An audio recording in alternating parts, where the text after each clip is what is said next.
Hello everyone, myself Prezi. Welcome to my channel Commerce Class. Today's topic is about classification or types of accounts. Accounts are classified into three categories: personal account, real account, and nominal account. Real account and nominal accounts are known as impersonal account. What is personal account? Accounts related to person with whom business deals, that is personal account. Mr. X account, Mr. Y's account, bank account, company's account, ABC company's account, etc. are the example of personal accounts.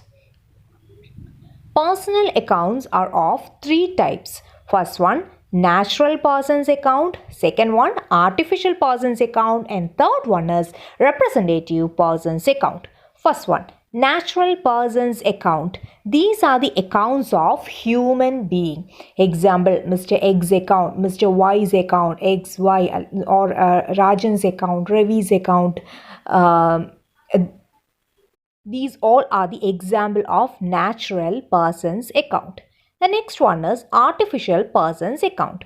Accounts of artificial person created by law. For example, firm's account, company's account, education institution's account, bank account, cooperative society account, etc. Firm's account or company's account. Company or partnership firm is an artificial person. It is not the natural person. It is an artificial person created by law. Company's account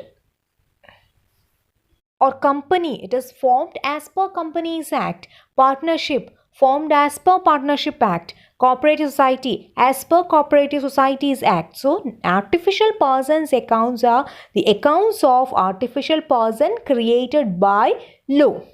The next one is representative person's account. An account indirectly represent a person or persons is known as representative person's account. Example, outstanding expense account, prepaid expense account, outstanding income account. What is outstanding wages account? Outstanding wages is related to a person whose wages are outstanding. Outstanding wages is a representative person's account. Instead of writing the name of person's account, it is set as outstanding wages. So, it is indirectly related to a person's account. Rule of personal account. The general rule for personal account is debit the receiver, credit the giver. Personal account either receives or pays something in business. When a transaction takes place, first we want to check whether that transaction is related to a person or a firm or company. If it is related to natural person, representative person or artificial person, such account is treated as personal account. Then next step is you want to find out whether that particular persons in a particular transaction is a receiver or giver. If he is receiver, debit the receiver, and if he is the giver, credit the giver. For example, goods sold to John. In this example, some goods are sold to John. So here John is the receiver. He receives good. As per person's account rule, John should be debited. Then another example. Goods purchased from Madhavan. Here we purchase some goods from Madhavan. So here Madhavan is the giver. And what is the rule? Debit the receiver and credit the giver. So Madhavan's account is credited. The next account, it is impersonal account. There are two types of impersonal account, real account and nominal account. What is real account? Real accounts are the accounts of assets or properties of business. Example, furniture account, land and building account, cash account, machinery account, etc. These all are assets. These all are the assets of the organization. And these all are real accounts. Real accounts are tangible real account and intangible real account. Tangible real accounts are those accounts or those properties which can be seen, touched, or which will be having physical shape or form. Example, building, furniture, land, etc. And these all have a physical shape or form. Then intangible real account. The properties will not be having physical structure or size. They cannot be seen or touched. Example, goodwill, patent, trademark, etc. We can't see or touch these intangible real assets like goodwill, trademark, and patents. Rule of real account. Debit what comes in, credit what goes out. In case of real account, something comes into the business and something goes out of business. So whatever comes in should be debited and whatever goes out of business is to be credited. For example, furniture is purchased for cash rupees 10,000. Here, furniture is an asset and that comes under real account. And what is the rule? Debit what comes in and credit what goes out. Here, we purchased furniture for cash. So, furniture comes into the business. And what is the rule? We must debit what comes in. So, furniture comes into the business. So, furniture should be debited. Then what about cash? Cash is a current asset. So, cash is also a real, cash account is also a real account.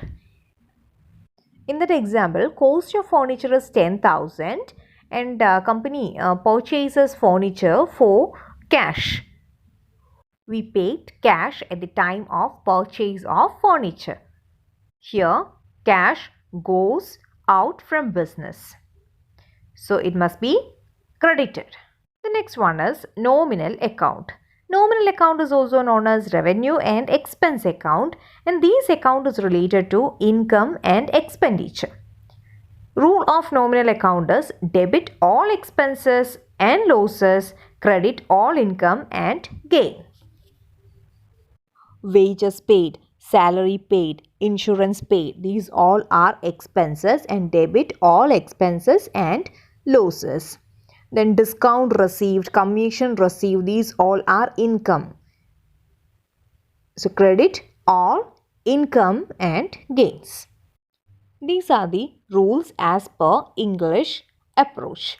Now we will move to the rule of American approach.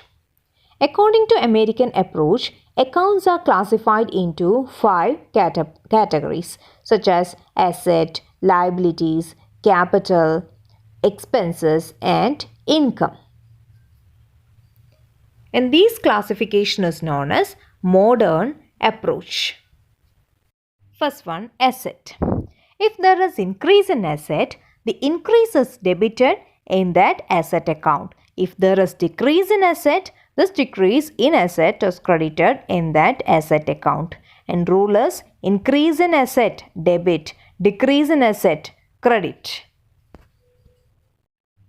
Next one, liabilities. When liability is increased, it is credited. When liability is decreased, it is debited. So, increase in liability, credit, decrease in liability, debit.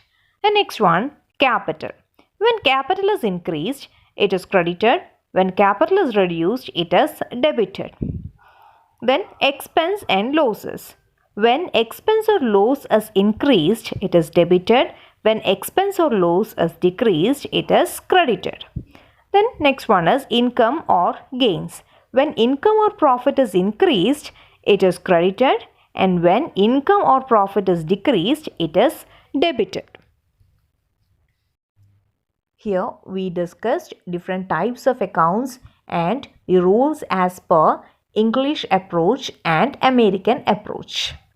Hope it is clear. Please share my videos and subscribe my channel. Thanks for watching my channel. Bye.